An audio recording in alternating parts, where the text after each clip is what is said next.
Welcome to a special WrestleMania installment of Hot Tag Me In, where the triple threat brain trust of tag go over the good, the bad, and everything in between in the world of professional wrestling. But of course, this weekend, we are going over everything that has to do with not only WrestleMania, but Stand and Deliver. Now, I will apologize in advance, because normally we will talk about AEW, but of course it's a WrestleMania week, so we have to forego the AEW stuff for now and just strictly and specifically talk about WWE content.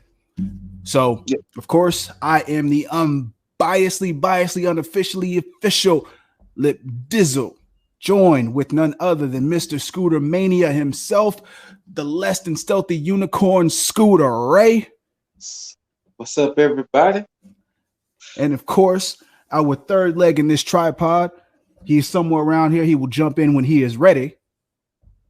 But we got to start without him. We're going to start without him for now. And then he will jump in and give us his thoughts on what he believes is going to happen at WrestleMania, and probably his thoughts on Shotzi from Stand and Deliver. But of course,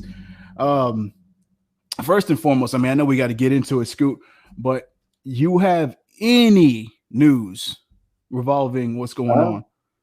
Not really. Did I see anything interesting? Of course, we know, if you've been living under a rock and haven't been paying attention, Chris Jericho is going to be on the Broken Skull session Sunday. But other than that, actually, you know what? Take that back. I do want to formally give shout outs, praise, and of course, a big rest in peace to the one DMX. Yes, sir. Granted, it doesn't necessarily have to do with wrestling, but it's DMX. The man transcends everything. Truth. He was in the Def Jam games. Yeah, I was about to say that. They were wrestling inspired. Mm-hmm. So, rest in peace, DMX. Your impact was major. Gone, never forgotten, of course. And prayers to the family, friends, fans, loved ones, all of the above. But rest in peace to the dog. Absolutely. But we could just go on and jump on in it, because this week NXT starts on Tuesday. If we could just roll on into Stand and Deliver. Yeah, now and of course, for those of you who have been listening to us, this is going to go by a bit differently because of the fact that it's more of a flash recap and review. We're basically going to give our thoughts on everything that's kind of happened and try to do it in quick succession, because you will be seeing us later on tonight during that of WrestleMania, of course. So now, night one started off with Pete Dunne and Kushida. Well, remember, was that night one? Night two was Zoe Stark and Toni Storm. Oh yeah, it did have that. That was night one. Yeah, I'm gonna make one quick observation with Zoe Stark. I find it funny that Zoe Stark, like how you was talking about her gear, it seems like every match she wins, she gets enough money to add more to her outfit. And I find that funny that like almost every week there's something new added to her outfit. But I was actually happy that she won that match. Yeah, me too. And mainly because it seems like she's getting more of her shine, especially being in good company with that of Io Shirai. One getting the rub from the then NXT Women's Champion, and of course, spoiler alert, yeah, spoiler alert. I don't even know where you're at, but no, we're at the beginning. At the very beginning, Zoe Stark versus Toni Storm. Yes. So, yeah, she's getting her stripes. No pun intended. Yes. So every week she's adding more and more to the outfit. And I'm glad because she needs that ring gear. So Shout out to that. One thing I will say though, because I forgot that you said that last week, Scoot, that Peacock was going to show both nights 1 and 2. And like an idiot, I watched it on USA. I watched it on both. I watched it on both to see how it was gonna do. Yeah, I hated that. I appreciated the lack of picture-in-picture. Yeah, and the bad part about Peacock's signal was delayed. Oh, was it? Yeah. Peacock's signal was delayed almost like 10 seconds. Well, this is where I would have appreciated night 2 also being on USA as well, because I always wait on any pay-per-view or whatever to start late, so that way I can kind of fast forward through any of the BS. Yeah. And I probably got to it late because I rewatched night 1 again. Okay. And then when I finished, I went to night 2 and they were smack dab in the middle of O'Reilly and Cole's match. Oh shit. So whoa. I was like, and so you know how on the previous WWE network, it'll ask you ahead of time, hey, do you want to start from the beginning or do you want to never asked me that, not one time. So I had to stop because I didn't want to, because I can't rewind it. So I had to wait for that match to finish just so I can go back and actually start night 2. So again, fuck you, Peacock, for that. And then so during that time, I was like, you know what? I'm just gonna go ahead and go around the WWE network and see what's on there. So I tried to go on some pay-per-views, and this is the problem, because it's almost as if it's the initial launching of the WWE network, because it does feel that way. You know how they had it, they pretty much had everything kind of marked as far as like a timestamp for like whatever match was going to happen. I had to go through and fast forward through a whole bunch of shit just to find the matches that I wanted to watch during that time. The only good thing about Peacock is you can fast forward it times 96 times or something like that. So something like that, yeah. So you can kind of speed fast forward, but yeah, it is kind of irritating that you can't just like skip ahead. Yeah, just taking steps back. But yeah, Zoe Stark beat Toni Storm, so she's definitely getting the rub, and it looks like they're basically just building up their new women's lineup. Yes. So I like how they're doing that kind of on the back end, especially with the introduction of Frankie Monet, also Taya Valkyrie. Yeah, knew it. Yeah, you did call it, because once they showed that next vignette, it was a dead giveaway, because I saw those calves and I was like, wait a minute. Yeah. And then I saw the tattoo and I was like, oh, yep. Yeah. So now, Taya Valkyrie, Frankie Monet. Not sure how I feel about it, but I'm with it. We'll see. We'll see. Because it screams Valley Girl. Yeah. Kinda. So we'll see. Yeah, and the dog doesn't help. Yeah. Right. But yeah, man. So shouts out to Zoe Stark. She's going to be a major player moving forward. Yes. She may end up losing when it counts, I'm sure, but she'll probably get her real rub later on down the line. So yeah, we'll see how that works out. The next match I felt should have been longer. And that was Pete Dunne and Kushida, because I felt like it just felt rushed. Because I think, well, you know what? It's funny you say that, because apparently one match went too long, which cut Io and Raquel's match. Oh, really? Apparently Io and Raquel was supposed to be longer, so one of these matches went longer than expected. Damn, that sucks for Io, because that's two takeovers in a row where her matches have been cut. Now, granted, the first one was due to injury, because who got? Oh, because of the table spot. Yeah, the table. Yeah. But yeah, because one, for that, and then two, I hated the fact that I knew where this was going, and Kushida had to pay another price when it counts. You know, to be perfectly honest with you, I wish they would have sacrificed this match for one of the first matches on Tuesday. So that way, maybe the Gauntlet Eliminator could have been longer or something. Because as enjoyable as this match was, it didn't feel takeover. Yeah. That's fair. It didn't feel takeover worthy, and Kushida should have won that match. Yeah. I felt like this was something that was Pete meant to have like a title attached to it. Yeah, because mainly for the fact that it felt like it would have benefited from having a title, but hey, who am I? There's like, really little to complain about. But look at the planning on this one. I think this was probably like one of the youngest like little feuds here for this pay-per-view. Well, pay-per-view. But yeah, I mean, to just come out and be like, I'm the best technical wrestler, like, oh no, you're not, and it's like, okay. It's like, right? Y'all threw a match together. Okay, we get it. Yeah, absolutely. But I wish they would have saved it for Tuesday. I think that would have been a good match to start off Tuesday for sure. But hey, Pete Dunne goes over. Not surprising. Yeah. The next match, actually, I want to say the second half of the next match is what really started the event for me altogether.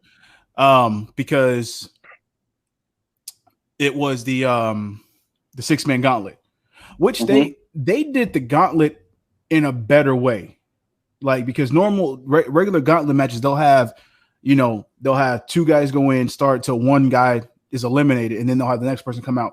I like how they when I saw those rules, I was like, okay, because I thought it was going to be the one-on-one matches until yeah.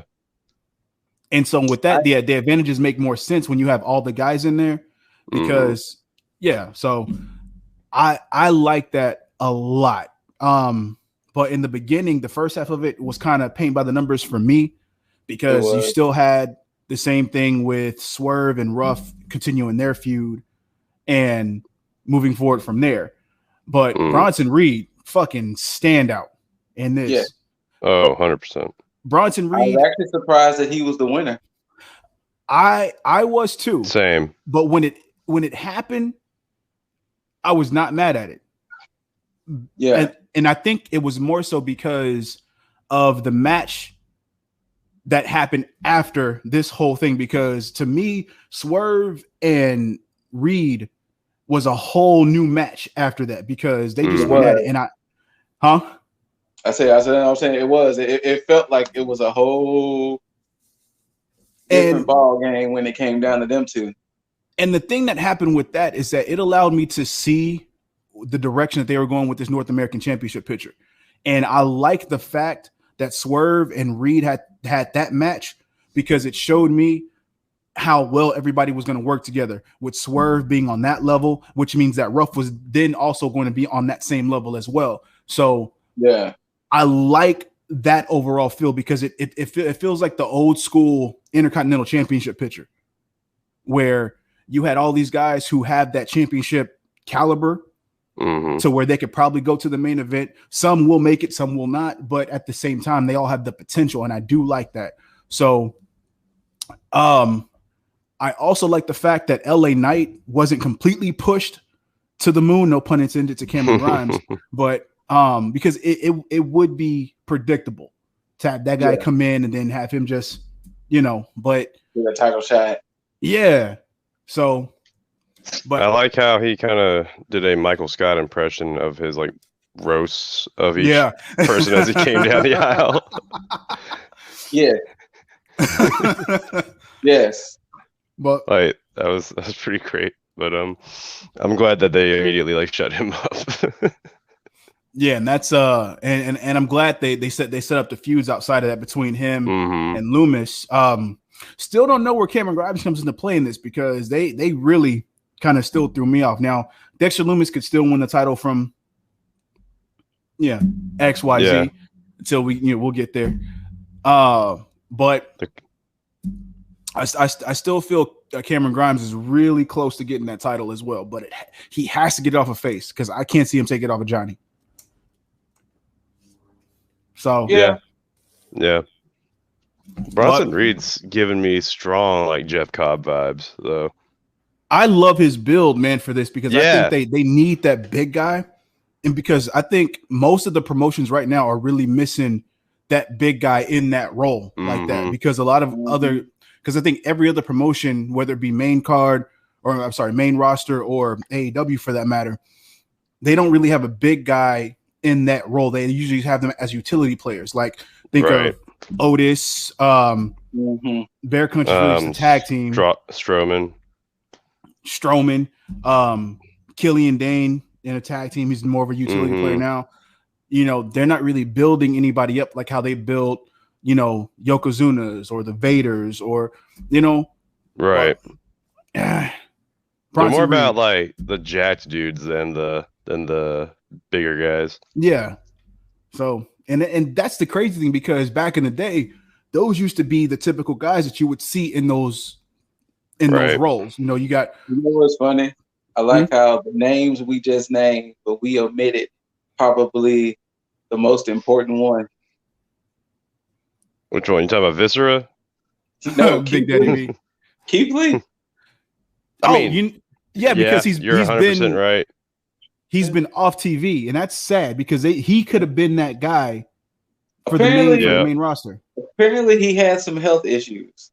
Yeah, that is true. So they didn't say what exactly, but yeah. Well, didn't he have COVID too? Mia had it. So that might be where his health issues came in. Maybe. So we don't know yet, but yeah, true. I actually enjoyed, and I think it made the match better that it was done in this style, rather than the one-on-one matches until the end. God, that would have taken forever. Yeah, it would have had. Like I think you would have maybe had room for one more match after that. That's probably why they added the. That's probably why they added the Kushida and Dunn, so that way this can be in this style. So, like, I wouldn't be surprised if WWE tries to adapt that style of gauntlet match, unless they just want to stretch out the show, since Raw was 3 hours and stuff like that. But I really enjoyed it in that style it did. But yeah, Bronson Reed hitting that tsunami on Swerve, and it was like, actually, that was a point that I was like, oh shit, could Swerve do this? Right. But, you know, Bronson Reed hit that tsunami, and it was game over. Indeed. But yeah, of course, like we said, Bronson Reed goes over. He's gonna go on to do big things. I'm almost for certain. No pun intended. But next up was the ground beef match, because that's all they made with these chops. Oh my god. Ground beef. Oh my god. Walter and Tommaso Ciampa. The psychology in this match. This match showed anybody who hasn't seen Walter. This showed you the psychology that this man has, and how just the gap between him and like a regular professional wrestler is, because he knows his moveset well enough to where he took, of course, with the way the match went, his hand was taken out of commission for a little bit, because and that's the main hand that he does with his chops, because that's one of his staples.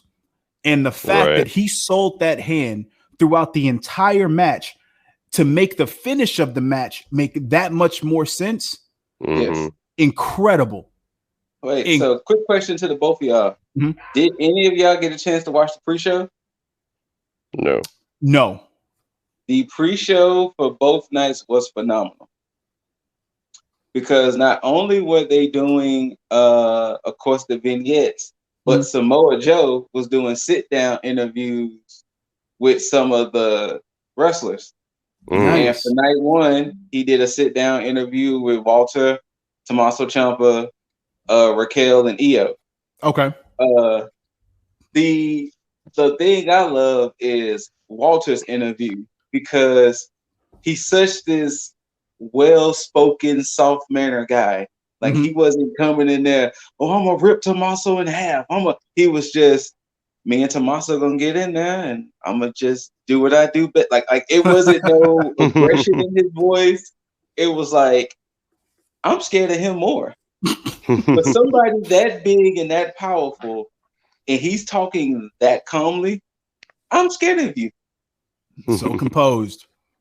And then, of course, Samoa Joe was perfect to be the one to do the interviews. But yeah,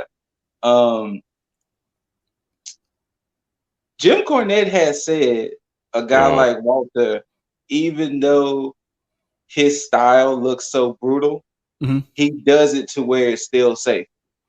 Oh, I'm 100% sure in all of that. And that's what Cornette has said. They said even in Walter's style, he does it so well to where he makes it safe. As brutal as it looks, it's still safe. That's what makes him the ring general. And boy, there was times I was scared for Tommaso. Oh man, because the way that he makes these moves look like, even when he did the power bomb on Tommaso, I was sitting there like, oh, his neck. Oh, yeah, yes. But again, you got a guy like Tommaso. Repeated power bombs just made me go, oh no. Yeah. Oh. But then you got a guy like Tommaso who, I mean, he was fighting. Is his heart out. He was fighting. There were times where I was like, because of the fact they took his hand out, and I was like, this puts it somewhat on the even playing field. Tommaso could possibly take it. Yeah, because that ran through my mind a few times. This the only thing I hated out of this whole match was, now of course I could be wrong, but I think that announce table was gimmicked because of the way that it looked all jagged like that. It just looked too perfectly cut. Chop. Yeah. So, but the spot in itself, cool. I just hate that they put that camera angle onto the table like that, because it took it away from me. Because I was in belief that he did that shit himself. Because I mean, you got a bear claw. Oh, you mean the close up they put? Yeah. I was like, I saw his hand go through the table one time, and I was like, all right, that's like, oh shit. But when they did the close up, I had that exact same feeling. I was like, I could have done without this. I think personally, the one thing I didn't like was the fact that I knew Walter or whoever held the championship had a title match that Thursday on NXT UK. And I was like, I doubt if Walter loses, and then Tommaso immediately is going to have a title shot. I mean, a title defense. Right. So that was the only thing I hated, the fact that he had a title match. The next day. That's that WWE trope. Yes, that's the one thing. So what happens when you have 7 shows running. That is true too. Well, I think if they would have said the winner of the match will go on to have that match with such. I would say that I can appreciate that Walter is probably the only superstar that does not have a finisher. Anytime I see Walter's title matches, he ends them in different ways. He doesn't have a finisher? I've seen Walter. I thought that was just like something new. He did the splash. I've seen him do a splash off the top rope. I've seen him choke somebody out. I've seen him do the power bombs. Wednesday night, he did that devastating chop. I've seen Walter do many different moves, and I don't think he has a set finisher. You know what? I ain't mad either. I gotta admit, this was my first Walter match. Oh, really? Okay. I was not. I was like that. I was a fan. I was like screaming at the TV the whole time. Man, you gotta relax. Hey, go. And that's mainly because I don't know if it's on Peacock's WWE network yet, but if you want to go back and watch another Walter match, watch Walter and Pete Dunne when he took the title from Pete Dunne. That match showcased both of them. Yes. Okay. But and that's a devastating man. That guy, he did not disappoint. The only thing that I personally thought was a little comical was that yes, I'm getting to it. Was the can I say it? All right. The Tommaso Ciampa, like the fact that he ran the ropes like 20 times. Yes. Yes. Thank you. All right. Anyway, I'm just gonna get out of here then. Anyways, yeah, the fact that he ran the ropes like 20 freaking times just to like not even take Walter down, and then Walter immediately counters the hell out of it, and then we're done. Yeah. And see, now I don't know if y'all watched it on Peacock. If you watched it on Peacock, anytime they went picture in picture, there was a slight pause in the audio. And that slight pause in the audio was them switching to either going from commercial break or to commercial break. Oh, okay. Because what I was doing was anytime it went to commercial, I'll turn to Peacock. And but then, like I said, the delay was so bad. The delay was so bad that it was like I had to keep watching on USA. Yeah, I know, right, Loki? I mean, yeah, I know. Loki is saying it best. Because I think only time I really noticed it was once Walter won and he went back to the top of the ramp. Mm-hmm. There was a weird audio thing, like interference or whatever that happened, and then it went normal. But that's the only time that I noticed it. No, I noticed it every time they cut back from commercial because there was like a good 4-second delay in audio. Mm-hmm. And that was them either going to commercial or coming from commercial. One thing I was surprised about during this match was what I figured was going to happen, and no Timothy Thatcher. Yeah. So wasn't he there lined up with them? No. I thought that was going to happen because I thought Thatcher was going to come back. I thought Thatcher was going to come out in Imperium gear and stand with them, but no. So now I'm just like, well, where the fuck has he been? What's going on? Oh no, he was there.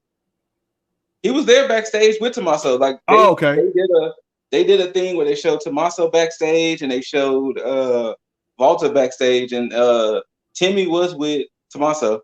I must have missed that. Yeah, that's when I was like, "Yep, it's gonna go down." Okay.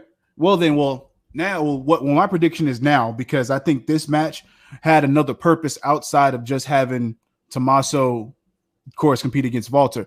I think this is going to be the one thing that reignites Ciampa to where he's like, you know what, that reawoken something in me. Now I need to get Goldie back. Well, and see, that's what he was saying in. Yeah, he was like, "You want the black heart." Yeah, he was saying that in the middle of the match. It was like, "You wanted the black heart, you're gonna get it." Blah blah blah. And that's what he said in the interview with Samoa Joe, that once he ripped that necklace off of me, that's what triggered the black heart again. Okay. So I think that may end up being, well, I don't think he should try to compete against the winner of night 2 main event. It's going to happen. Well, I mean, I don't want him to do it immediately. Actually, I think, well, they already had their match. Yeah. So maybe not. Maybe not. But I mean, hey, we'll see what happens. But next up, the triple threat tag match, which again, another way that I like how they did this match. It's a triple threat match in tag form. The beauty of it was we all had different choices. Yes, we did. And in my heart, I knew MSK was going to take it because I thought MSK was going to beat Lorcan and Birch anyway. Mm-hmm. True. There was a time I thought GYV could have took it. There was a time I thought Legado was going to take it. Yes. But I knew Legado was out of it when they hit the Doomsday Device and the other move, and I was like, all right, this is definitely going to come down to GYV and, MSK. Mm-hmm. Mm. Now, the only thing I hated about this match was that the fact that all this was basically GYV versus MSK featuring Legado del Fantasma. It was. And it felt like they were tacked on. Yeah, and that's what kind of took me out of it a little bit, because when the finish happened, I didn't have that same emotion that I had during the finals of the Dusty Classic, because during that match I was all in everything. It was just like everything was impactful, but it felt like it was like two people trying to fight each other, and you had somebody's little brother just trying to get in the middle of it to say, "Hey, I can play too." But yeah, that's what it felt like to me. Now that's not to say that Mendoza and Wilde weren't key players in this. They definitely did their thing, because there were points where I was like, okay, well, they could win this. But I think during close to the finish is when it really seemed like, okay, yeah, because even when they did that wide shot of GYV and MSK facing each other, it was like, okay, yeah, they're really trying to amp up the rivalry, which I'm happy about. But I would have rather them just had this match with just these two 100%. teams. So yeah, I don't understand why they always like to do triple threats. There's like surprise triple threats. But that's like WWE's thing. That's the WWE way. Yeah, exactly. That's 100% WWE's thing. Which is weird too, because they didn't factor in, because normally in a triple threat match you have somebody implemented to take the fall, but they weren't part of that either. Oh, right. I would say it should have just been GYV and MSK. Yeah. Mm-hmm. So I mean, hey, who knows? But the boys did it. Is the point here, guys? They did. They Yeah. did. Yeah. MSK it is. So now they're gonna have a lengthy title run. I do love the fact that they had their interview the next night when they had to try to chime in on who was gonna win what. So and they all had different answers. Yeah. So I'm all about that. But outside of that, I think we need to get into the next match, because this is where Scoot will be his happiest. I mean, because I'm gonna just say this. Do I really need to speak on this one? Like, do I really need to talk with this one? I mean, I have to admit, because I missed night one, that this was spoiled for me. Oh, I don't know why I decided to check Instagram for like 10 seconds, but as soon as I scrolled, I was just like, But I mean, she came out looking beautiful. The outfit was nice. I mean, the interview she had with Samoa Joe earlier on the pre-show, that was nice. I mean, no shade to EO, but it was just her time. It was just her time, and unfortunately, you were the one she had to take it from. And EO, I will say this: you have probably been maybe one of the greatest champions NXT has had. Yeah. Like the flex alone that she had, because it was a post on Instagram, and the people she beat during her title reign was amazing.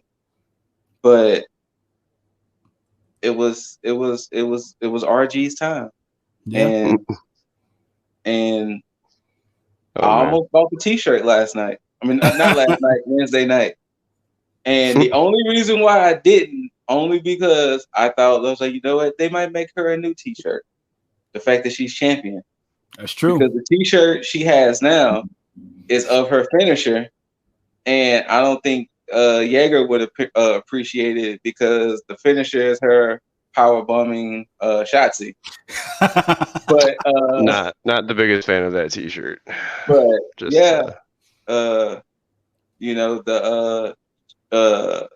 I was like, you know what? They might make her a new t-shirt, so I'll just probably get the new shirt. But Raquel took it, and she did. Just the fact that EO just sussed the Daredevil, she dove off the skull.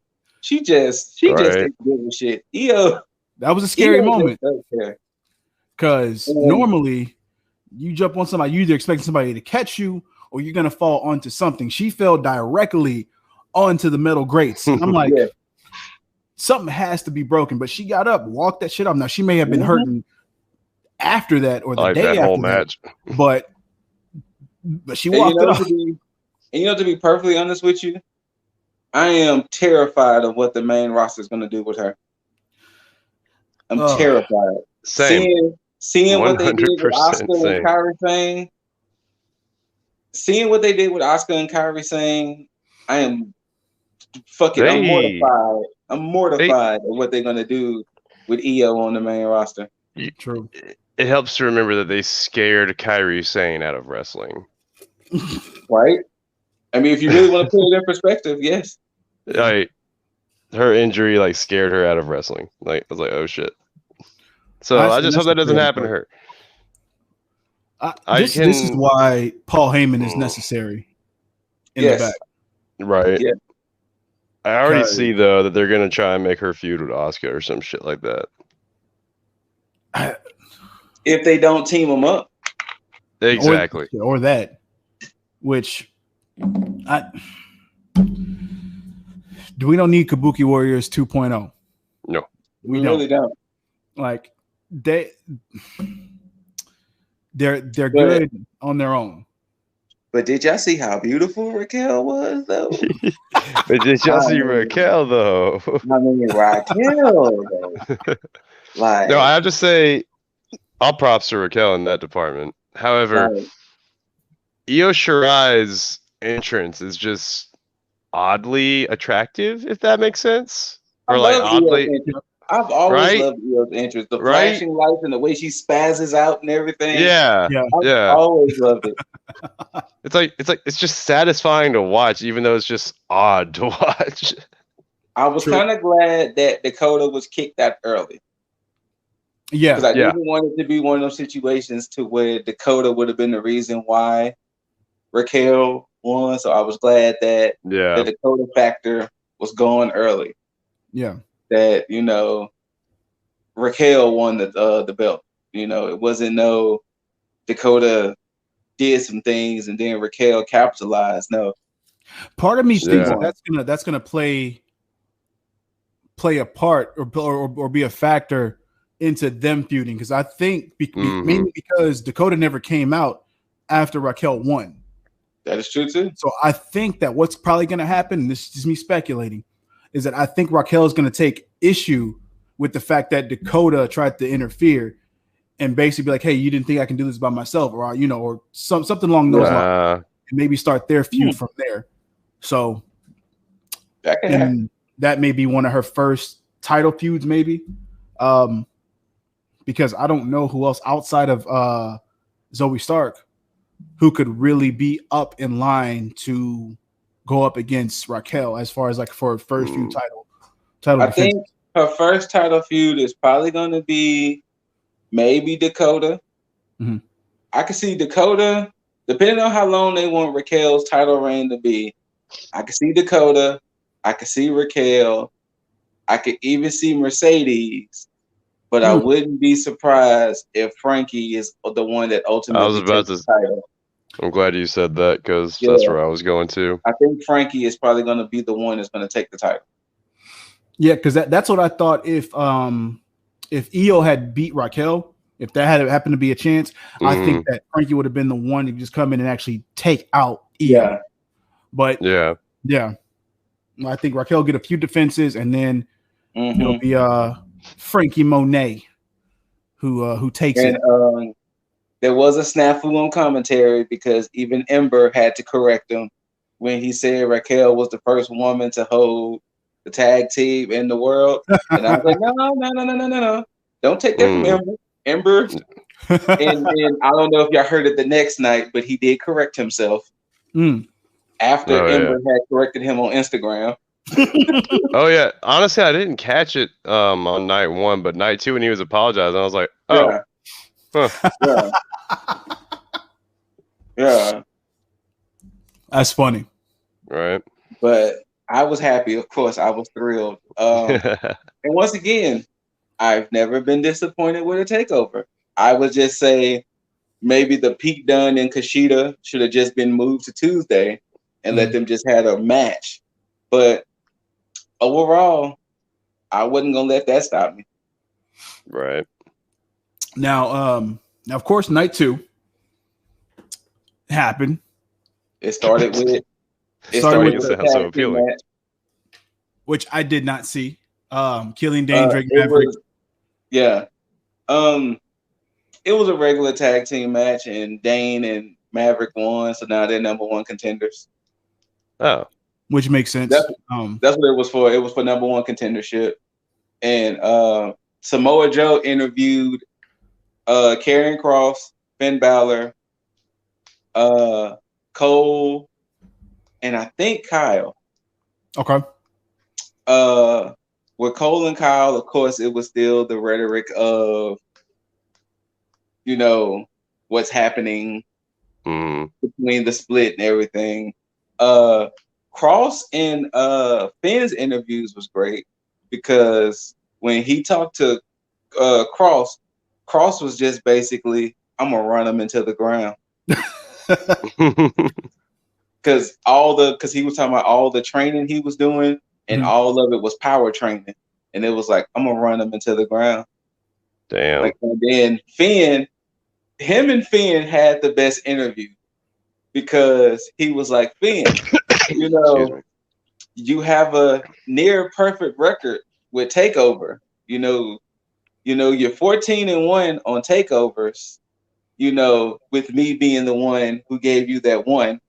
And, Finn kind of gave a little chuckle with that. And then he was like, but you're perfect with defending a title at Takeover.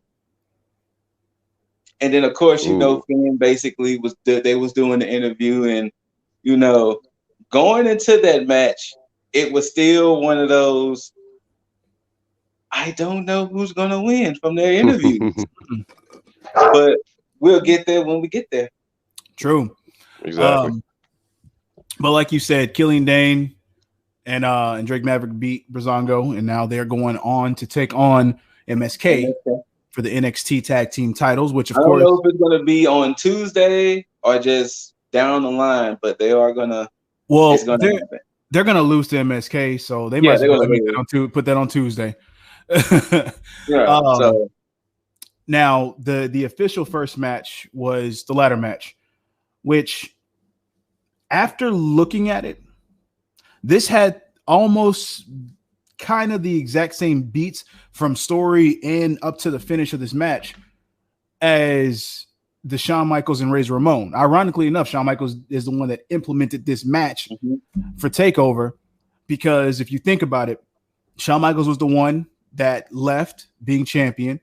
Razor Ramon came in, won a tournament to attain the Intercontinental Championship. Then they had a unification match. Razor Ramon went on to win that match. Same thing here. Devlin, I would say this personally. Yeah. Well, we're gonna exclude Raquel because that's a different story. Santos probably had my second favorite entrance of the whole nights. Ooh. Because Santos, I can get on that ship. Yeah. Santos' entrance was amazing. It was. So like I said, we're gonna exclude Raquel because the best entrance in NXT in any regard of right now is Karrion Kross. Clearly, Shotzi Blackheart's. I mean Karrion Kross. Yeah.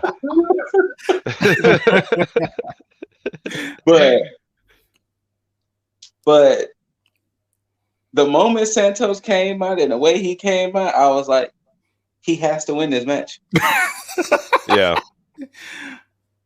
Yeah, it made sense that he won, even with Wild and Mendoza losing the previous night, mainly because you still, even after all the boasting and the talk, Legado del Fantasma still has to come out looking strong, even in the end, regardless. So, and Devlin doesn't lose anything by losing this title. No. At all. So, honestly, it was probably the right way to go, because I think Legado del Fantasma needs a title right now, just for the fucks of it. And it helps them in their cause. Now, I will say this. I hated that they interfered, though. Yes. I hate that too. And was a bother.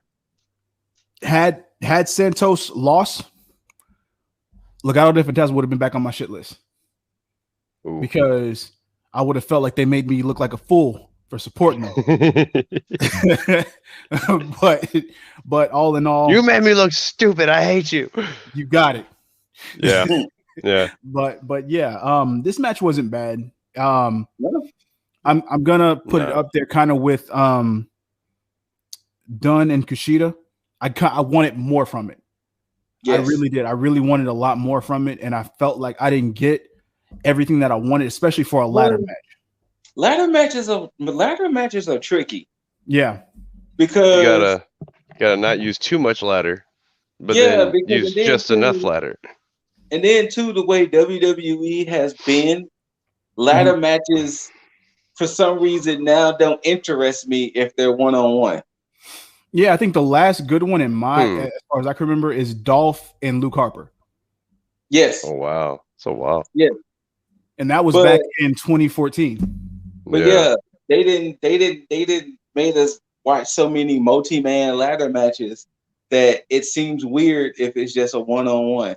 Yeah. And when you look at Santos and Devlin, I mean, their styles aren't as risk-taking and flashy, other than Devlin hitting that moonsault. Yeah. Which was another pretty moonsault. It really was. Exactly. Even he agreed. Swear to God with him. But yeah, like I said, I didn't mind it, and I can even appreciate the refs holding the ladder. You know what? Spots, I can appreciate that too, because no need for people to get hurt. True. No need. Devlin pulled off that flux capacitor, right? Yeah. He just did it. He just did it from the ladder. Yeah, Spanish fly, whatever, flux capacitor. Remember, he did it. He actually did it twice. He did it. Yeah. Oh, yeah. Rope, and I think he did it again off the ladder. Off the ladder, yeah. Yeah. That's such a great move. It is. At least to me, it's just gorgeous.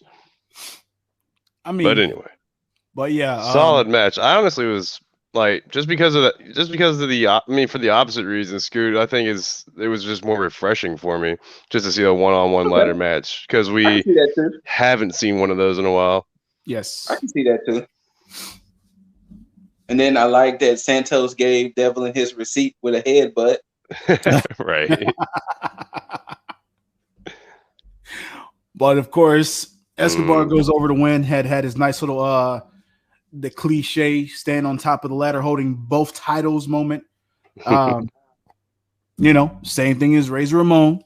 So again, had his son come out. Yeah, thank you for reminding me. That's what I was mad about. His son coming out? That shit's reserved for faces. Like, you don't reserve that shit for a heel. I got you. Like, because it's a conflict. And now, unless you're about to turn them face, like, immediately, this is not necessary. Like, at all. Like, I mean, no offense to, hey, give your son that moment. Cool. But at the same time, it probably should have been more reserved for backstage. Exactly. Like, this is where I get kind of cornetish on it. That's messed up kayfabe.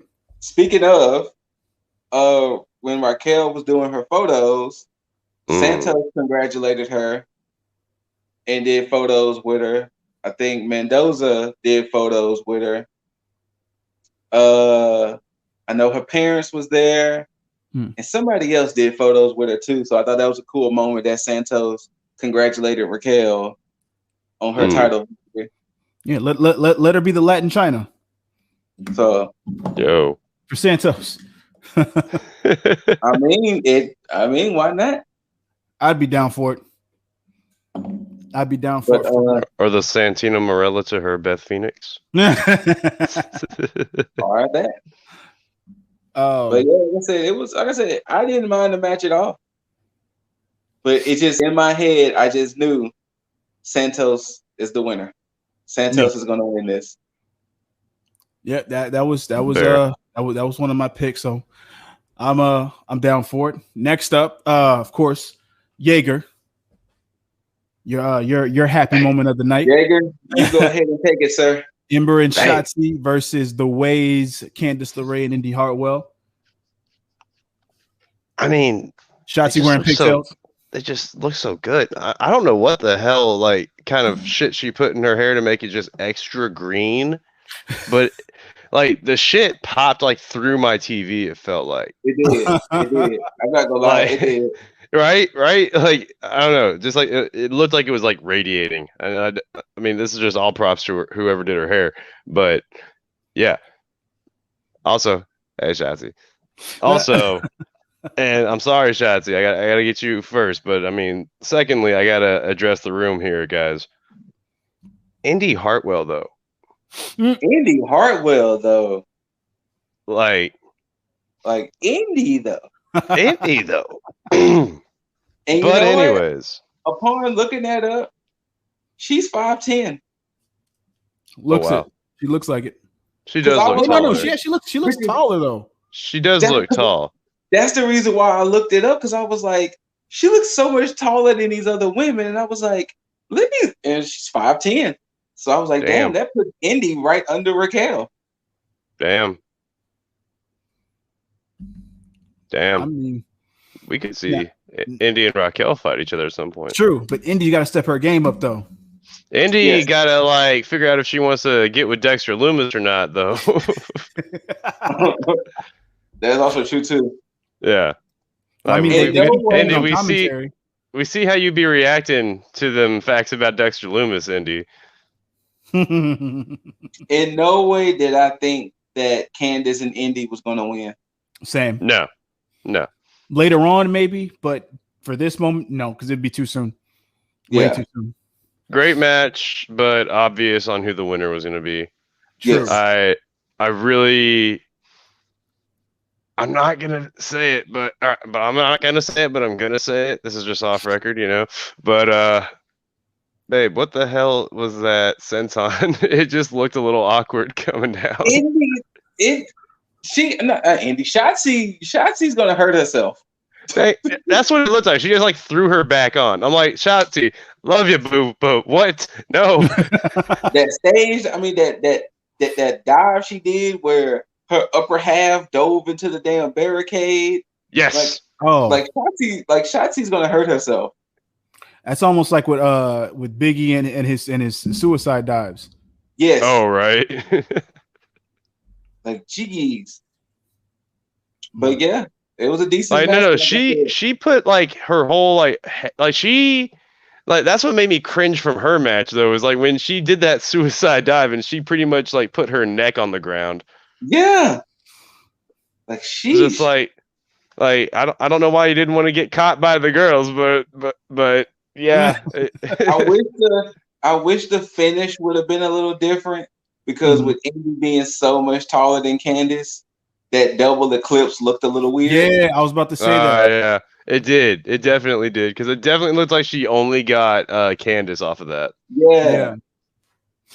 So that's why I'm like, but with Moon and Blackheart, I give them probably 3, maybe 4 more title defenses before they eventually lose them. That's fair. Who are their number 1 contenders right now again? We don't know now. I don't think they have any right now outside of I was wondering that like last night was who's next. I don't know. We'll see. Yeah. Maybe it could be some new peeps. That's true. I mean, unless they're gonna have a match with Kaden Carter and Casey Catanzaro, but I'm picking them to take the titles off the way when Candice and Indy eventually win those, because I don't see any heels outside of them beating Shotzi and Ember. So but again, we shall see. But Ember and Shotzi go over, continuing their reign of dominance in the women's tag division, as it should. So let's keep that shit going. And continuing on the way in their appearance, which of course Austin Theory is the only one that they didn't have a match outside of the whole Stand and Deliver. But he was there though. He was there back in Johnny. But Johnny against Bronson Reed. This is where my issue lies. Speak on it, Scoot. Why did they have to keep the belt on Johnny? They didn't. They did not. Bronson came in with all of the momentum. Yeah. And because I remember I went on record by saying whoever won that gauntlet was going to beat Johnny regardless. Yeah. And I was pissed because I was like, the moment Bronson won that gauntlet, I was like, oh yeah, he definitely taking this from Johnny. And no, it did not happen. And I want to know why. Because the commentary started giving it away, and that pissed me off because they talked about how he might have to switch from Johnny Wrestling to Johnny Takeover. Right. And like, all right, so you want to start throwing hints. Okay, cool. Thanks, Barrett. That's something that kills me too, is that if that was the case, you're going to have Bronson lose. Why not just have Loomis lose to continue on the storyline that they have? Because you could have easily had Austin Theory play a part in Loomis losing to feed into the storyline. Because for Bronson to come in and just be basically a casualty of this only hurts him. It doesn't help Johnny in this situation. It doesn't help Bronson Reed. Because especially if you already have Bronson go over LA Knight. Exactly. And now what? And now Loomis is going to feud with Knight, apparently. Like, so it made no damn sense. It should have been. None of that made sense. Like, I want to know what was the I guess so you can. I guess so you can do a one and done feud between Reed and Gargano. I don't know. Like, that's the only thing that makes sense to me about it, is like, why somebody who has like no feuding, no like grudge against Gargano right now. And because there was no attack backstage on night one, I had to assume it was just like, okay, so they're going to do a one and done feud and have him win this gauntlet. And I guess now you continue on with who? Grimes?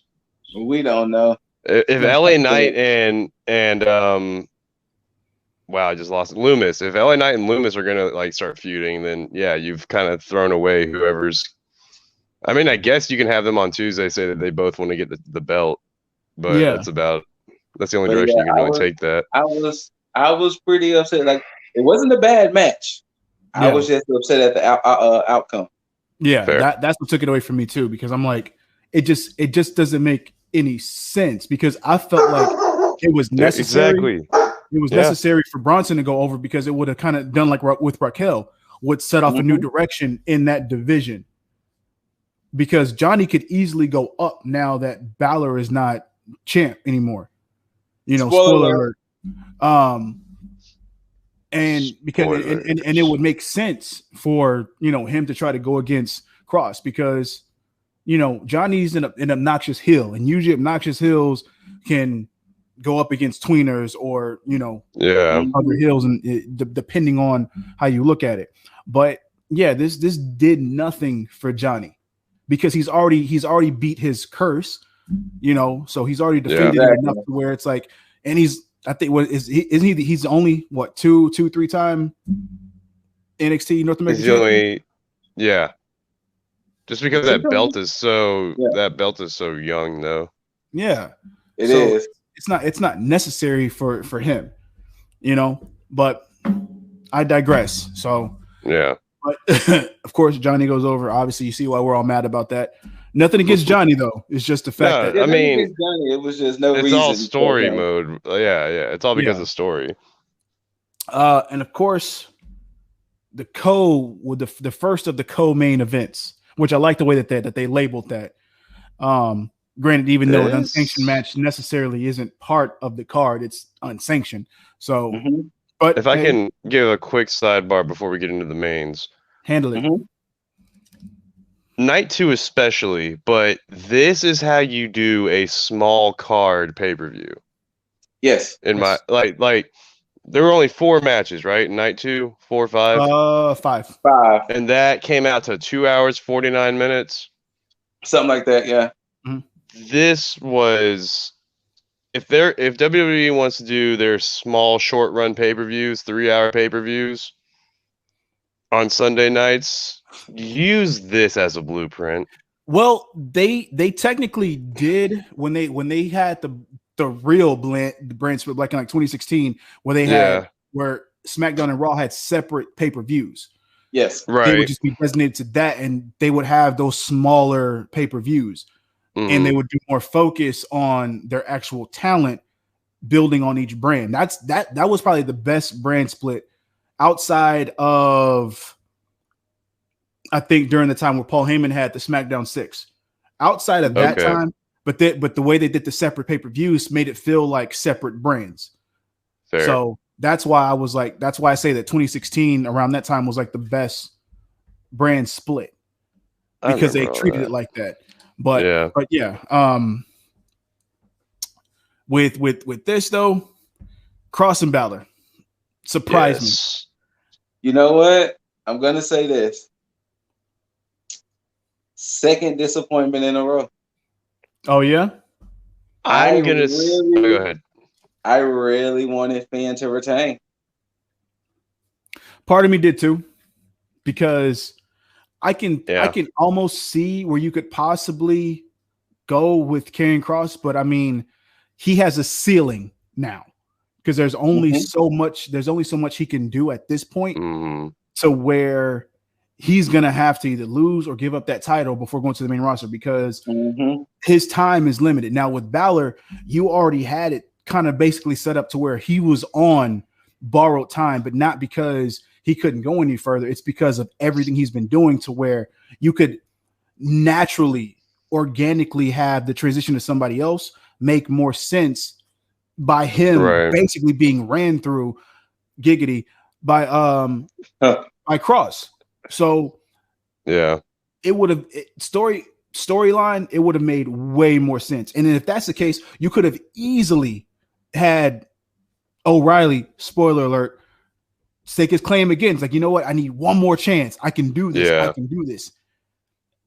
And and I think the other issue is, look at everybody Kross has faced, especially on takeovers. He's faced Priest, Lee, and Balor, and Ciampa. If we're looking at the roster right now, and Santos. But not at Takeover though. Takeover. Okay, fair enough. Santos can be a half. He can. You know what? You know what? I'll give Santos that credit. 5. So 5. Who on the roster right now would make sense to beat Kross? The only person who realistically could probably give him a run for his money at this point is Bronson Reed. Then that's just based on size. Remember, that's it. I had a different guy in mind. Who? Remember, he already beat up Bronson Reed. True. But it was a while ago though. So that's true. Who you got? I mean, Pete Dunne comes to mind. I would love that. I would love it so much. Yeah. But the only person who is truly coming to mind to me, and if they do this fight, they have to do it soon. The only match I want to see from here right now is Kross versus Walter. Oh my God. Kross and Walter are the only two because Walter being 2 years as UK champion, Kross is being dominant. Because somebody's gonna. I mean, I don't think they're gonna. The two unstoppable forces have to come to a head. Because both of them are still undefeated, I think, in singles action. I think so. I don't think Walter has been pinned yet. No. So Walter and Kross would be the only thing that makes sense from here on out. And that can possibly be the SummerSlam matchup. So he'll have to run through people. He's gonna. I mean, you got to think. Finn brought out a different side of Kross. Finn made Kross. He was using his emotions, but he was in his gladiator outfit.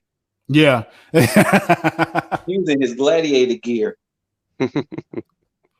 And I love the opening minutes of Finn kept smiling at him like, "This all you got?" Yes, yes, right, right. Like you're this big and that's all you can do. It's like, all right, man.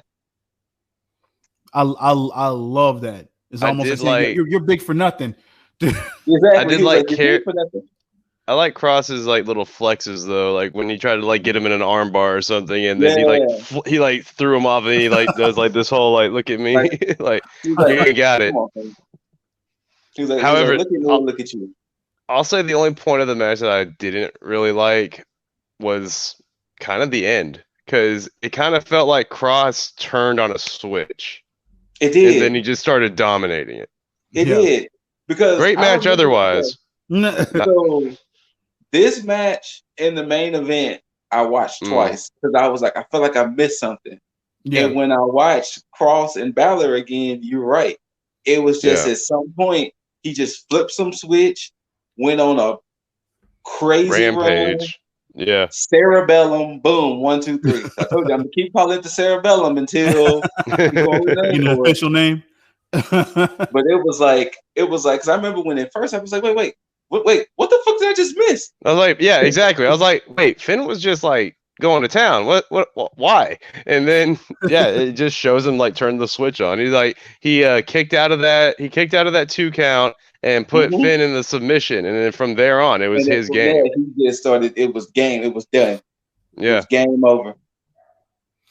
Well, and then that's the thing. That's what bothered. I'm sorry to interrupt you, but that's what bothered me about it though, is because commentary was still going like Finn said he's gonna take him into deep water. He's gonna like pull him into the, and they're like. And then they translated what that means. They're like, that means that he's going to take him in to the long hours of this match. He's not going to try and make this done quick. He's going to try and drag this thing out. And I said, okay, so Finn dragged this thing out to a loss. Right? Because it shows, because apparently Cross trained for deeper water than Finn did. and put it in that perspective, yes.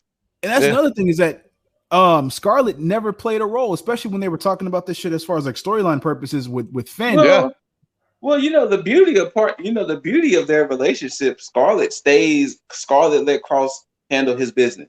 True.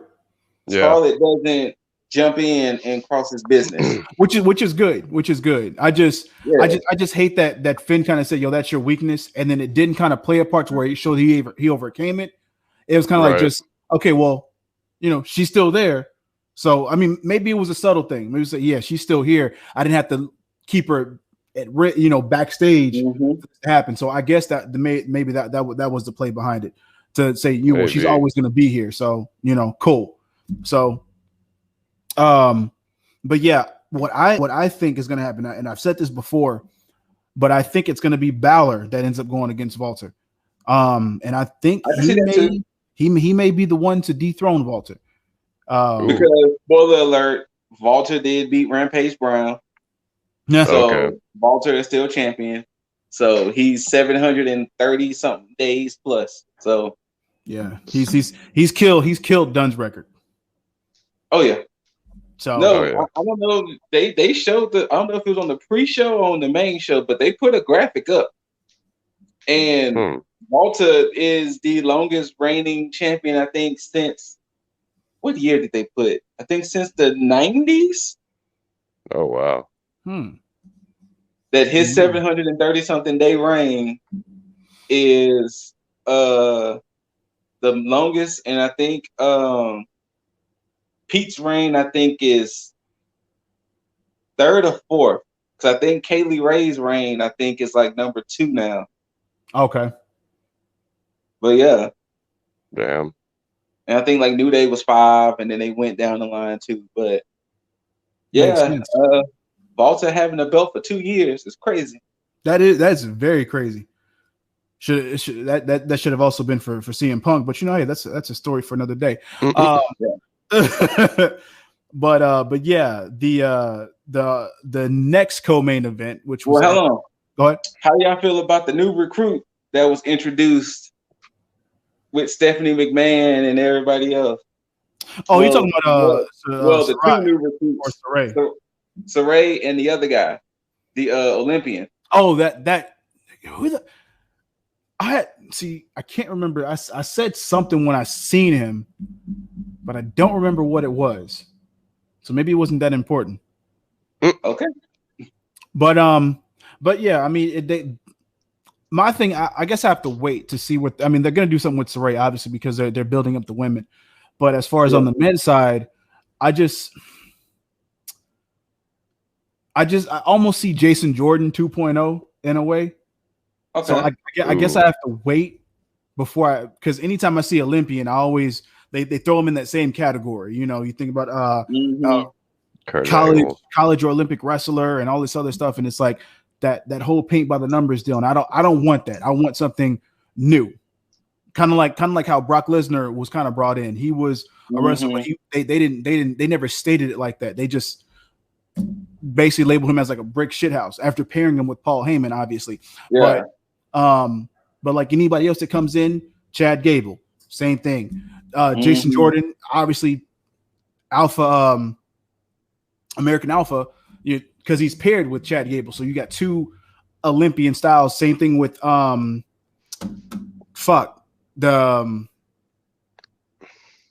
what the fuck did they call him? Charlie Haas and Shelton Benjamin. Oh, World's Greatest Tag Team. World's Greatest Tag Team.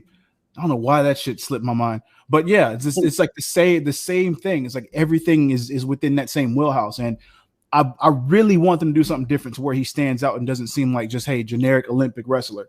So yeah, we'll have to see. But I already know with Saray, they're definitely doing. Wait, this is off of that. It's kind of the same thing, but Stephanie, the fuck's up with you clapping like that? That's a clap, I guess. She just seemed way too how excited. Did she clap? She was just like, oh God. I mean, the boss lady has to be excited for the new recruits. She can't be all, yeah, he here. Yeah, but she really went over the top. Like she seemed way excited. But did y'all see Raquel though on night 2? with that gold shiny title on her shoulders though? Raquel though for night 2 though? We know you saw it.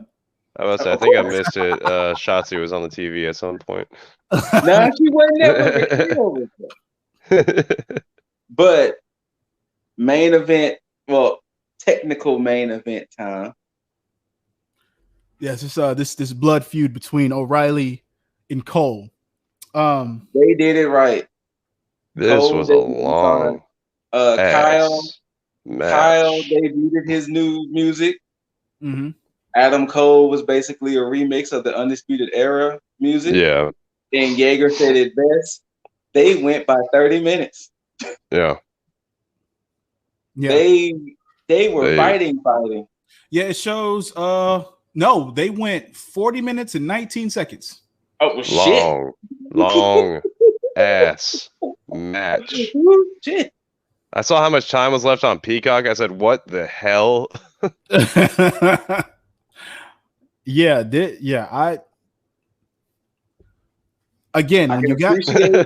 can appreciate there was no interference. Yes. Right. Yes. Let them go. It was very reminiscent of Triple H and Shawn. Yeah. It was. Yeah. Mm-hmm. That's why I didn't mind the length of the match. Because it felt very Triple H and Shawn, where these two friends are having this blood feud.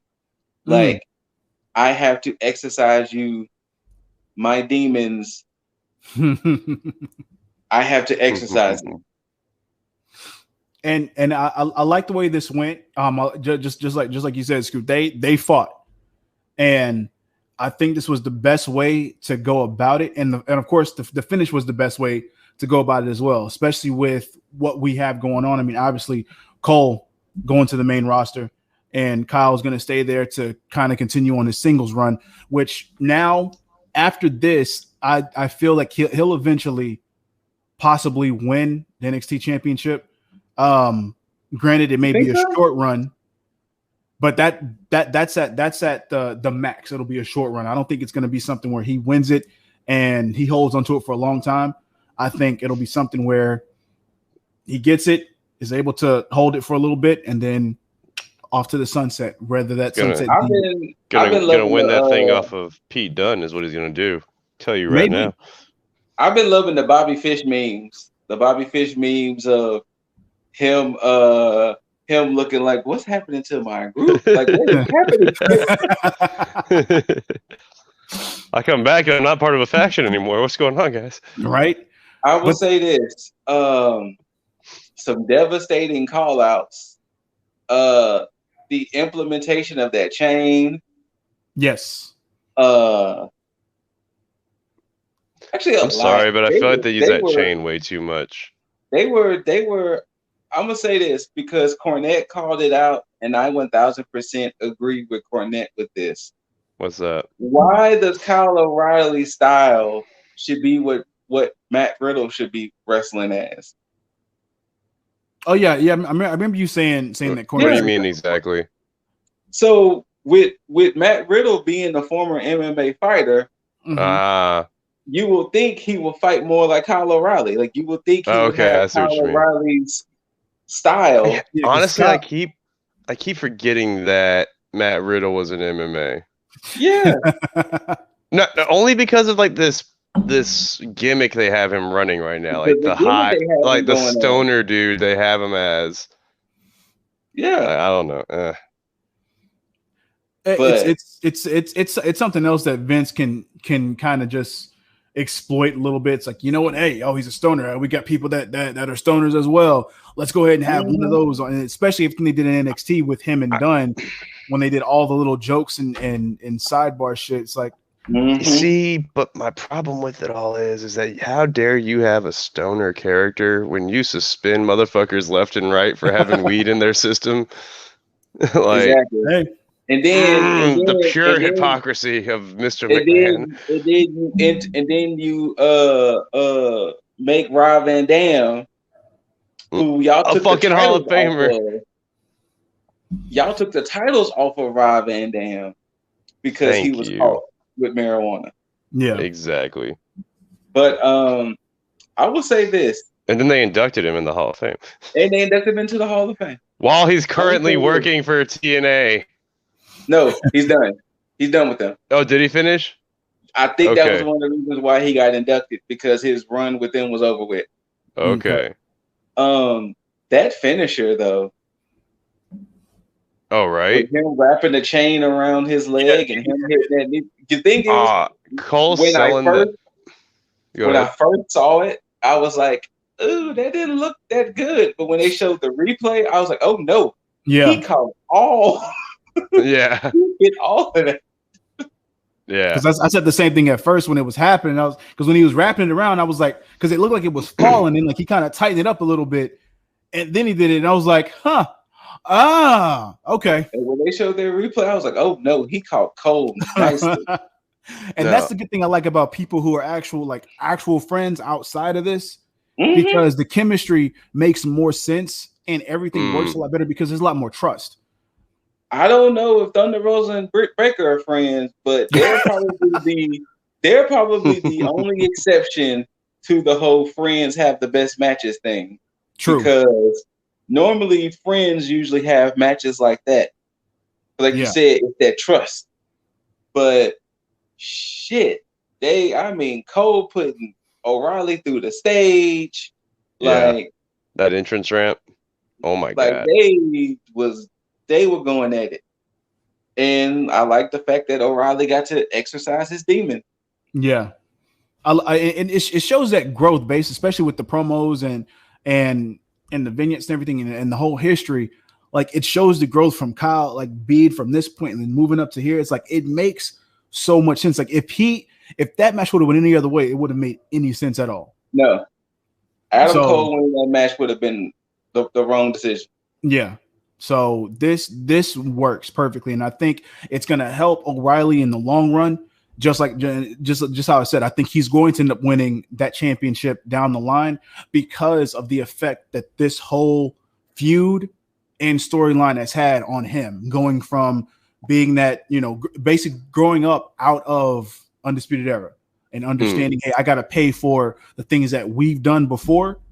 and I'm making amends moving forward, and I'm growing into that. Like that just, and for him to win would make, I think that would have the same emotional impact that it would with Shawn Michaels won at WrestleMania against Bret Hart in the Iron Man match. Just the emotion in that. I think this would have that same impact for him. So I'm happy and anticipating and very intrigued as to what's going to happen moving forward. Yeah.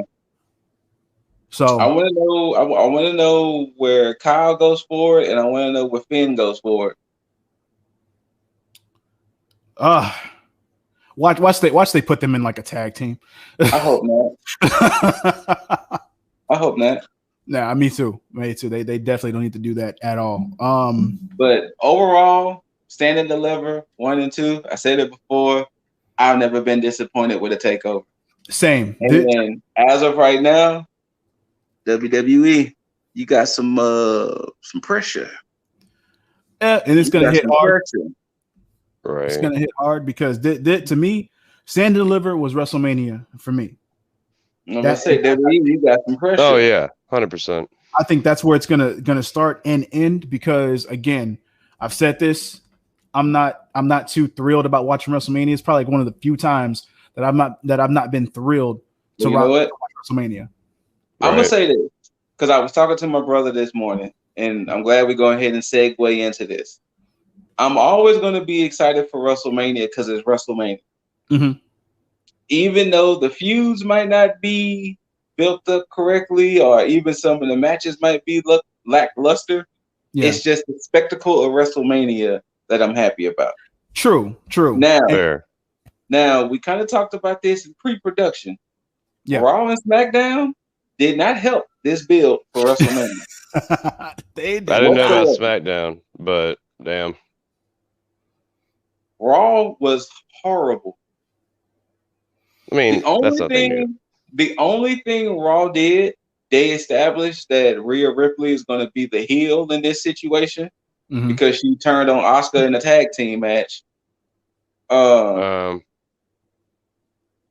Lashley and Drew didn't really build nothing up. There was no Fiend, Orton, or Alexa Bliss on Raw. Why would you not? All right. Right. I'm gonna say maybe a sleeper of a match, only because who's involved. The New Day versus AJ and Omos. I think that's gonna be a sleeper.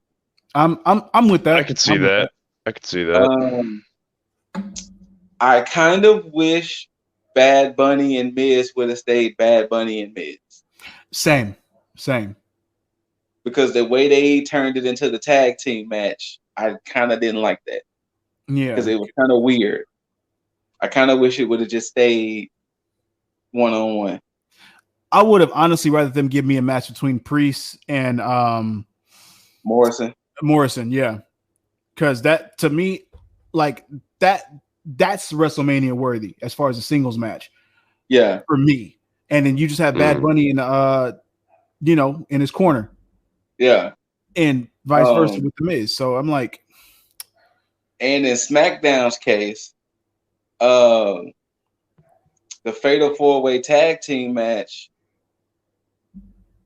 I don't mind, I guess, Ziggler and Rude keeping the belts, but now it's like, who's going to take them?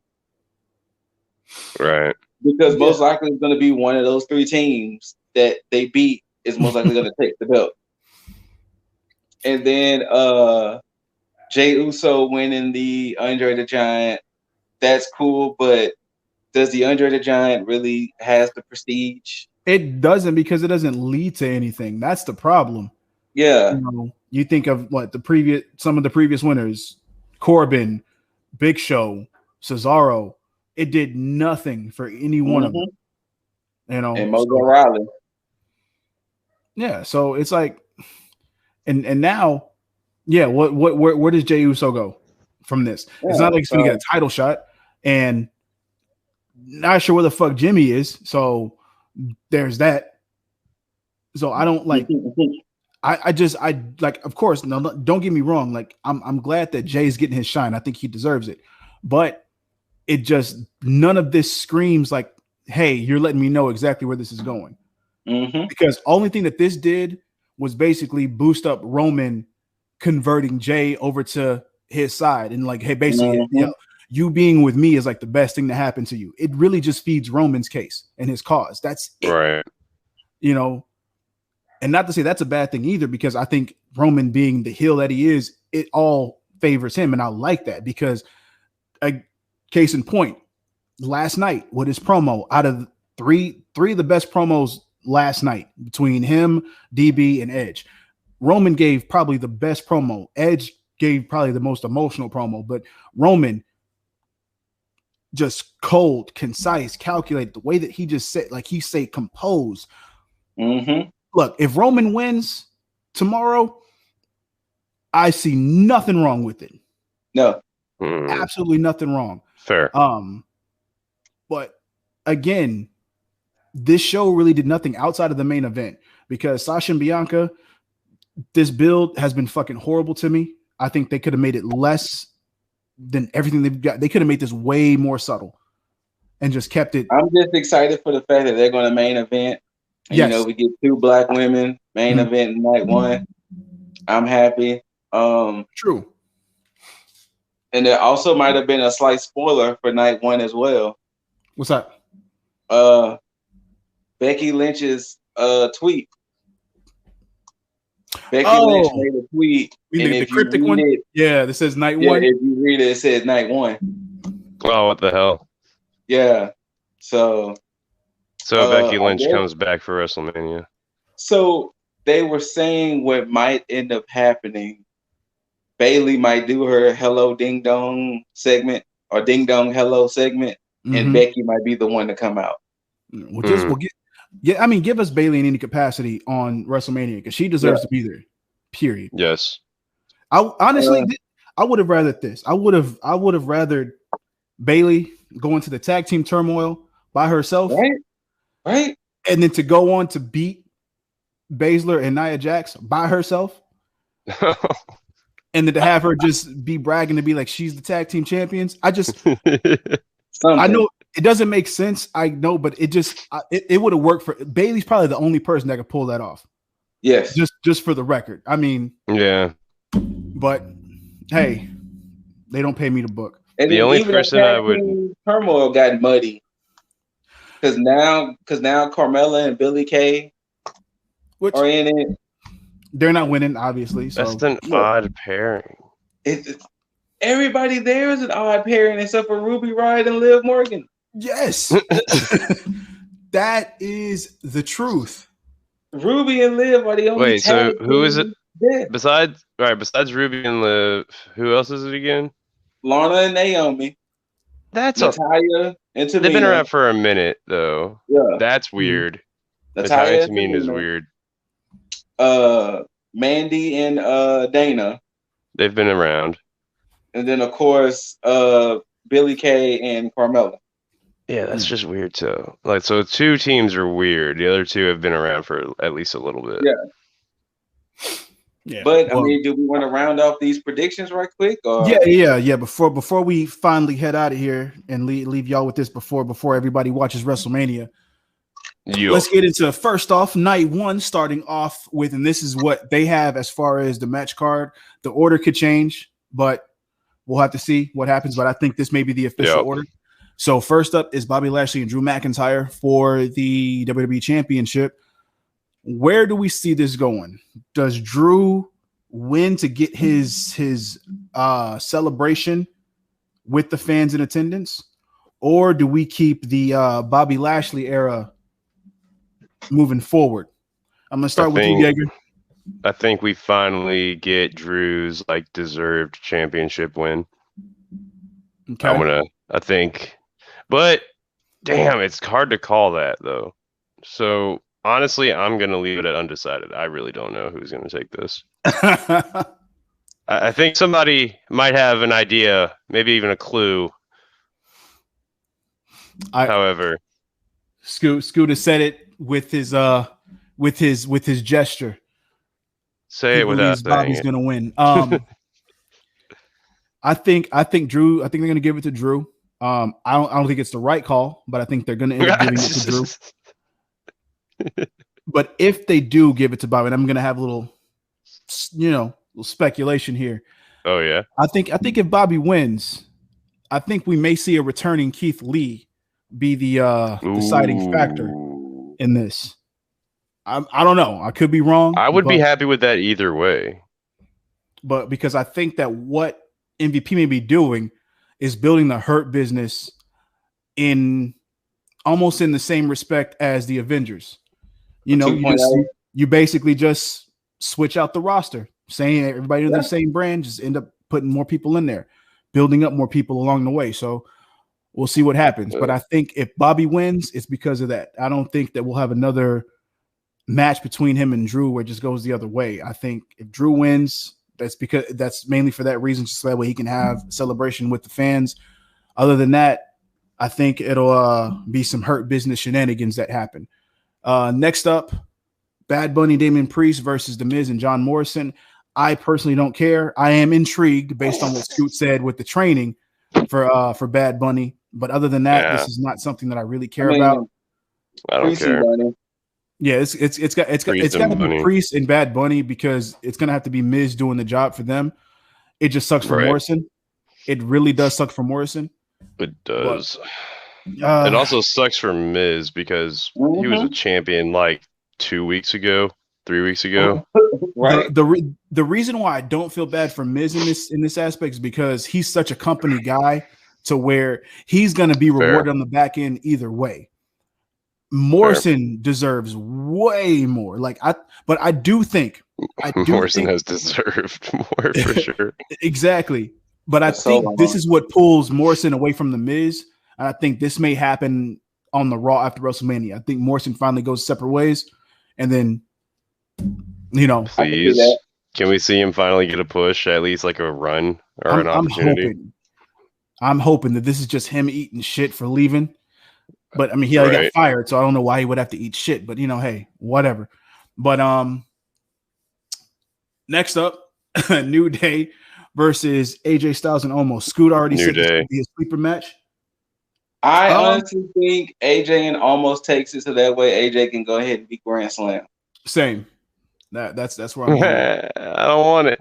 I want it to happen, but I don't want it to happen. I think this is New Day just doing the job because I don't think Hurt Business would have been. It wouldn't have been right for Hurt Business to do this. Oh, speaking of, Vince is the reason why the Hurt Business broke up. True. And wait, what? Bobby. Vince is the reason why Cedric and Shelton are not in the Hurt Business. And Bobby and MVP had a meeting to try to talk Vince out of it, but they did not change his mind. So that's why. What the fuck, Vince? Yeah. Yep. They got too popular. We got to break him up. So in return, the reason why Cedric and Shelton dropped the belts to the New Day all of a sudden. And now we're here. Sense. Yeah. Okay. So then, I can see that then. AJ and Omos. I think AJ and Omos, so that way AJ can go ahead and beat Grand Slam. Yep. And congratulations in advance to AJ for winning that and becoming Grand Slam champion. But next up, we don't really give a shit. Strowman and Shane McMahon. Okay, next match. Right now, I don't care. Next match. Next match. Cesaro versus Seth Rollins. Cesaro, same. Seth will do the job for Cesaro mainly because Cesaro is hopefully getting a deserved push in the right direction that he's deserved for a fucking long time. Yes. So Jesus Christ.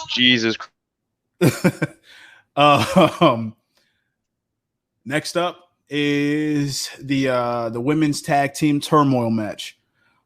I don't care. I don't care either, but if I had to pick somebody, honestly, fuck, I don't really know. I'm gonna say Riot Squad. I think it might end up being Natalya and Tamina. I don't even want to see that. But you know what? Hey, it's a pick. So, but yeah, Jaeger probably doesn't care about it anyway. So the main event of night one, Sasha Banks and Bianca Belair. I'm gonna say it right now. Bianca has to go. New. Yep. Sasha's gonna do the job for Bianca. And plus, it's her birthday. Is it? It's Bianca's birthday. Jesus Christ! Wow.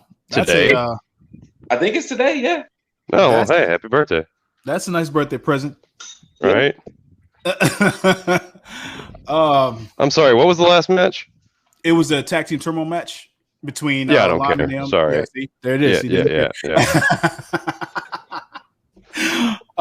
Is the name Shotzi Blackheart involved? No. Okay. No. No. Okay. Unfortunately not.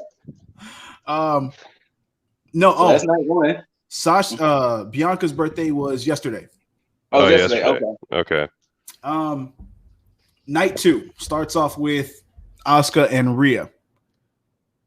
I think night 2. Okay. And new. I would be shocked. Either way, but I think they're gonna go ahead and give it to Rhea. I would be shocked if they didn't give it to Rhea, because if they don't give it to Rhea, it's just more crimes against Rhea. Yeah. And she needs a justice wall if she doesn't get it. Well, at the same time, I don't think anybody's going to care if Asuka wins. That's the thing. No. So yeah. Next after that, it's going to be The Fiend with Alexa Bliss versus Randy Keith Orton. Fiend. The Fiend. Fiend. Now, all Fiend. Do we still see Toxic Crusader Fiend, or do we get a new look from The Fiend? I think it's still Toxic Crusader, as you keep so affectionately calling him. I think we're still getting what's his name from the Goonies. I'm gonna hope that we get a new look. Bray, don't let me down. Next up is the weirdest match, because I don't know what the fuck it is. The Nigerian drum fight for the Intercontinental Championship, featuring none other than Big E and Apollo. Remember that scene from Black Panther? Huh? Remember that scene from Black Panther? No, we are not. They better not. That would probably be the most racist. I think that's what they want to do. No. Oh my god. Apparently, a story came out. Neither one of them knew what that match was going to be. I bet they still don't, because they probably still don't. I think at most they said it's going to be no disqualification. At most. Then why not just call it a street fight? Because it's a Nigerian drum match.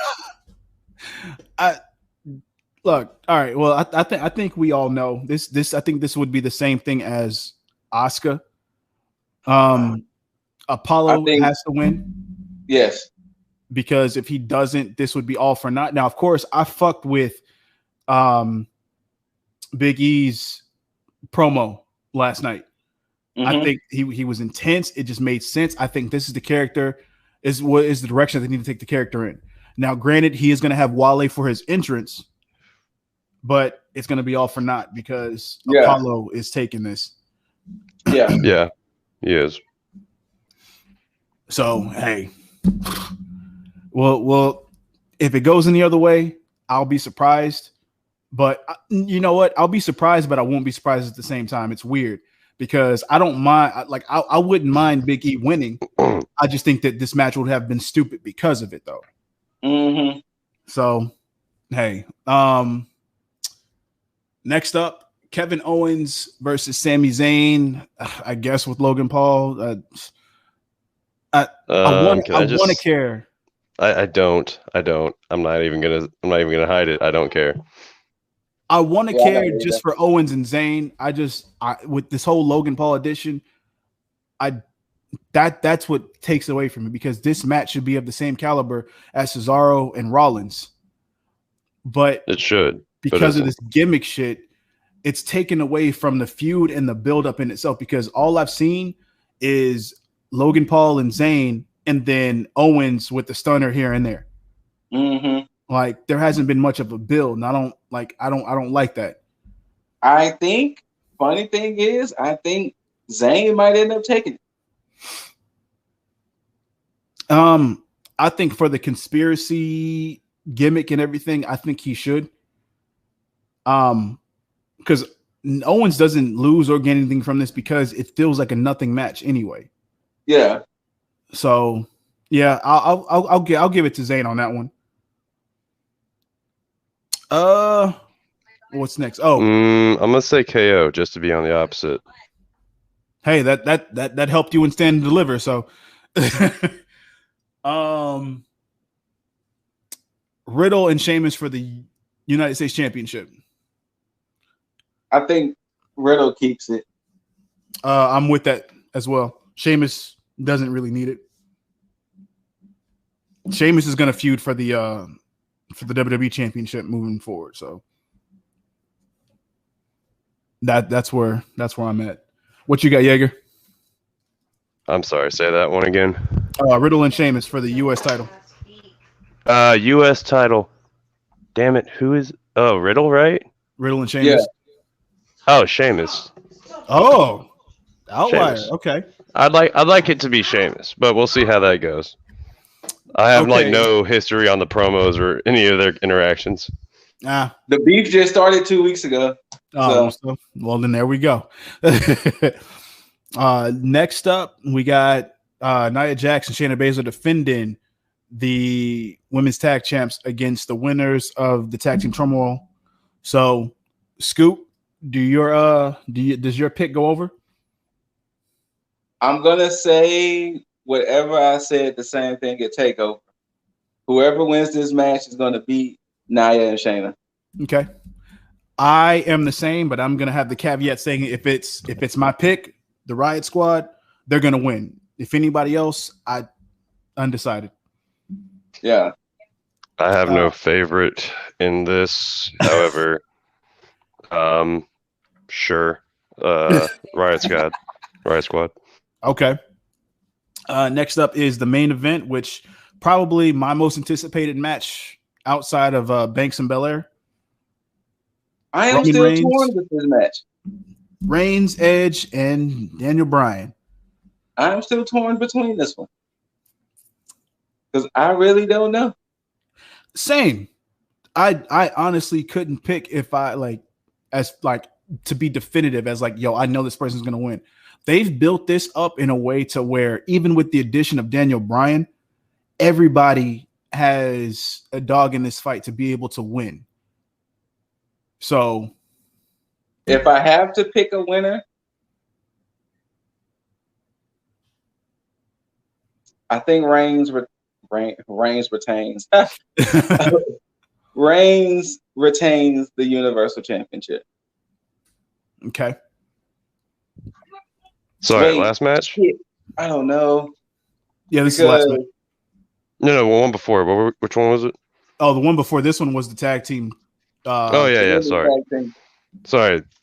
Just having to move things at the moment, but I am listening. Cool. But yeah, I think Reigns keeps it. I'm gonna say what I've been saying, but yet has yet to come to fruition anytime I say it. I say Jimmy comes back. Yeah. and helps Reigns retain in some way, shape, or form. But at the same time, I still think Reigns retains, even if Jimmy does not interfere. But I'm holding for hope that Jimmy is fucking returning, so that way we can get this whole full family vibe from them. And I think Reigns is going to win mainly for the fact that since we are going to have fans in attendance, this will probably be one of the first WrestleManias where they actually cheer for Reigns winning. Right. Because I mean, it's universal that everybody is behind Reigns' heel turn. So, yeah, I give it to Reigns. Jaeger, what are you feeling on this one? I am feeling Daniel Bryan wins and Edge takes the fall. Oh, interesting. Okay. Yeah. Well, then. Honestly, I would just like to see it. Reigns is coming in strong. However, damn it, I just want him to lose it already. However, if Reigns wins it, I will say the same thing that I've been saying for every other pay-per-view involving Reigns, which is hopefully it'll be because Jimmy shows up because we missed that guy. Right. Well, then now. So I will say this. he must be getting ready to come back because he just re-debuted back on Up Up Down Down recently. So his return must be coming. Okay. All right. I'm down with this. I have a good feeling finally that Jimmy will return. But yeah, but that's been our recap of Send and Deliver and our picks and predictions for WrestleMania weekend. So will that come to fruition? I don't know. We could be wrong. We could be right. But hopefully, for sure, hopefully we see Bayley. Hopefully we see Bayley at WrestleMania in some capacity. But get ready to see us in a few hours, you beautiful mother effers. I'm not even going to do the too sweet because we're about to see each other in a little bit. So until next time, tag the F